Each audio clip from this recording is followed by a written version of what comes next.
you want to scale this up, you need a way to cut costs in certain areas and work with somebody that's willing to, work with you on prices and things like that.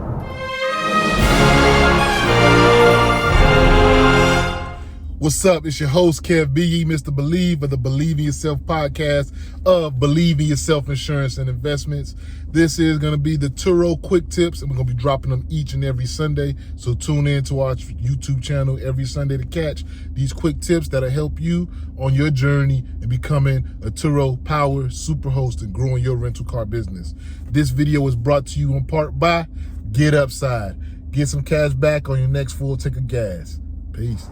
What's up, YouTube? It's Kev B, and I am back giving you guys some more tips that you can use for your TURO business. Now, let's jump right into it. One of the biggest tips I can give you as an entrepreneur or someone that's getting into TURO, one of the best relationships or biggest, most important relationships that you will make in this is to find yourself a trustworthy mechanic. I believe I spoke about this earlier on one of my videos. You know what I'm saying? But let me just reiterate why it's so important. When you buy a vehicle, you want to make sure that your car is always serviced and it's tip-top. Now, sometimes you have those mechanics that want to give you service, but are always trying to charge you for something. They're always looking for problems. I'm not saying that's not, if you know what I mean by always looking for problems, somebody just always wants to raise your bill. They always want to put you into do this, do that, do this. Things that you may not necessarily need for your vehicle, they're just doing it. I'll give you an example. Whenever I would go to the car dealership, they would always try to offer some other services. Oh, you need this. Oh, you need that. We'll check out this, that. And sometimes you really didn't need those things. They just, want to check off some things on their thing, get them a bigger bill. A lot of them probably, I don't know how the people in the service department get paid, but it always just felt like they were just trying to overcharge me for anything. And not even just overcharge me, the dealership prices were so exorbitantly high comparable to, a mechanic that had a standalone business on his own. So just in those prices alone, you'll save yourself a lot of money. And when you create a relationship with a mechanic, it becomes more of a partnership. Because now with TURO, I have 5 vehicles.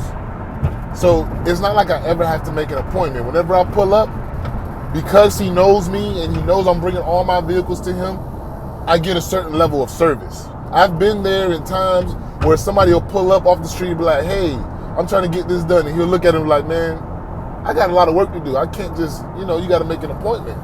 But me, I feel like I just pulled up 30 minutes earlier, just pulled up on him and be like, man, I'll get to you. Don't worry, I'll fit you in. Just by having that relationship with him. And it's to me, it's priceless. Whenever I need a quick turnaround on a vehicle, I'll take my car there, and I don't make appointments. I'll just take my car there and say, hey man, I really need this to get done. Could you please have it done by tomorrow? I got a rental coming up. He'll say, boom, I can do it. I got you. If he can't, he'll be honest with me and let me know. He's not going to be one of those guys that'll be like, yeah, I'll get it done. And the next thing you know, the car's not ready for 2 days and you had to cancel the rental and things like that. When you have that relationship with a mechanic, it just expedites your processes. Having a mechanic,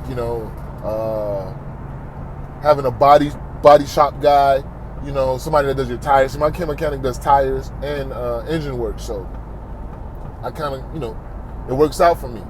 I don't know how much it costs you guys to mount your tires and do all those things, but my mechanic, he only charged me $20 a tire.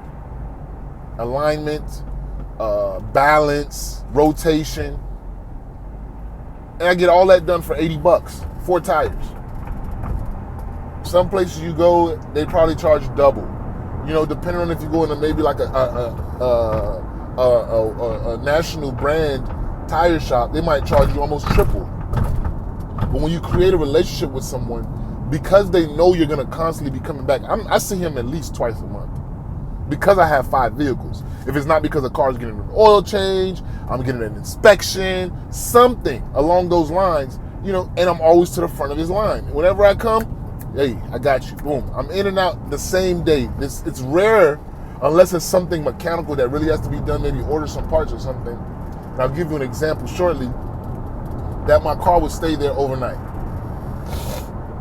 So that's one of the major keys I would give you, is to find a mechanic that you can work closely with when you're doing this, if you want to turn this into something big. Now, if you just got your one car and you're okay with going to the dealership, like how I started, fine. But if you want to scale this up, you need a way to cut costs in certain areas and work with somebody that's willing to, work with you on prices and things like that.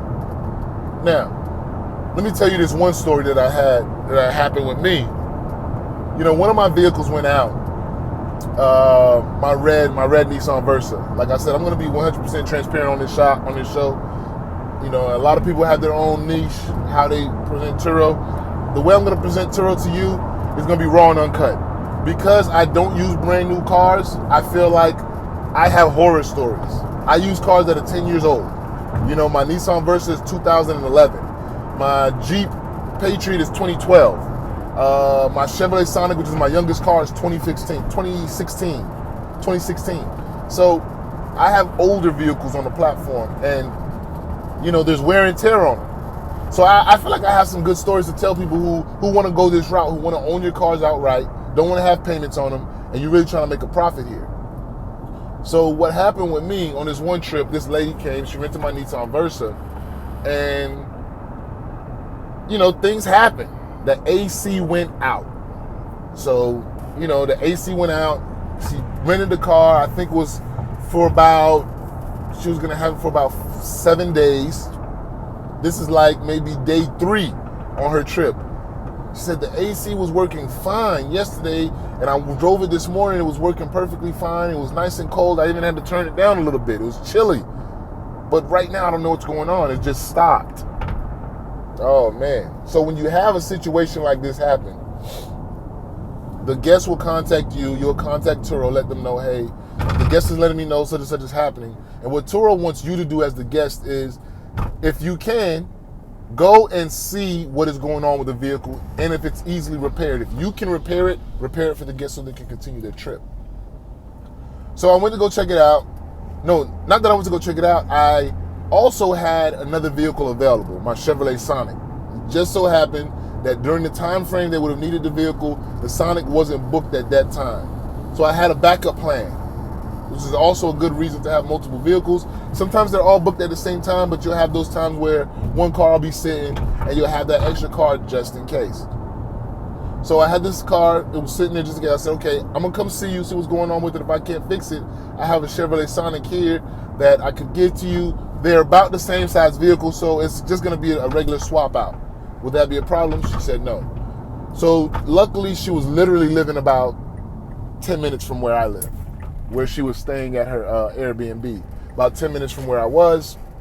So I drive over to meet her, and we get on the phone with Turo. Now, this is one thing that you're just gonna have to get used to with Turo. A lot of the things that they do now are done via chat. So you're gonna have to talk via chat to somebody and set up this whole swap and exchange. You're gonna have to go through somebody that's gonna cancel the trip, to swap the trip, to do all these different things. So what they'll do is they'll cancel your trip that's on the Nissan Versa, and then they'll book them on your other trip, which is with your Chevrolet Sonic, at the same rate.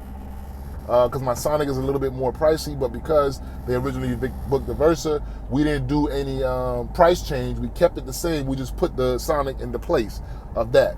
And what they'll do is they'll take your Versa and they'll put it on restricted until you get whatever issues were wrong with the car fixed. Now, when you get the car fixed, you must show a receipt from the mechanic as well as get a vehicle inspection to make sure there's nothing else wrong with the vehicle. So that's one of the processes that I had to go through with that, swapping out the vehicles. So I get there to the young lady, and we check out the car, and she's right. The AC is not working for her at all. So we proceeded with the swap. Luckily, I had my Chevrolet Sonic. I gave her the keys to that, and I took the Versa home. I was able to get it to my mechanic, and come to find out that my AC, it just died. It was just done. It was just done. Good thing for him, for me, it was something that he could just get fixed. He ordered the parts, and he got it done. I believe my car was finished within the next 2 days because he had to order a whole new motor. He had to take off. Actually, what happened was my dashboard had cracked on the Versa. So he had to order a brand new dashboard. He had to order this. But he only charged me for the labor and the parts. He didn't go an extra exorbitant price for me. Had I gone to the dealership, I think it would have cost me upwards of $1,500. But with him, the AC, fixing the dashboard and everything, it only cost me $600. You can't beat that. If I had gone to the dealership, what would have cost me $1,500? He charged me $600. From $1,500 to $600 is a huge difference. And it's a real big help. That's why I really love this guy, because it saved the day. And I just wanted to make the note, the reason why I told this story was that if you have a situation where there's a guest and there's something, you know, maybe something goes wrong with your car, it's okay. Turo understands that normal wear and tear happens. Things happen. I just recently had a guest get my car sideswiped. That's a story for another day. But I got my car sideswiped, and when that car comes back, I'll have a story for you on that once I complete that. But things are gonna happen. It's good to always have a backup plan, which luckily I had in that day. But if you don't, you can always communicate with Turo, and Turo will always try to get the guest into another vehicle. I told another story where someone and something similar happened. I didn't have a vehicle available, and Turo was able to, with me, help this person find another vehicle in the area that they could book. That's another option.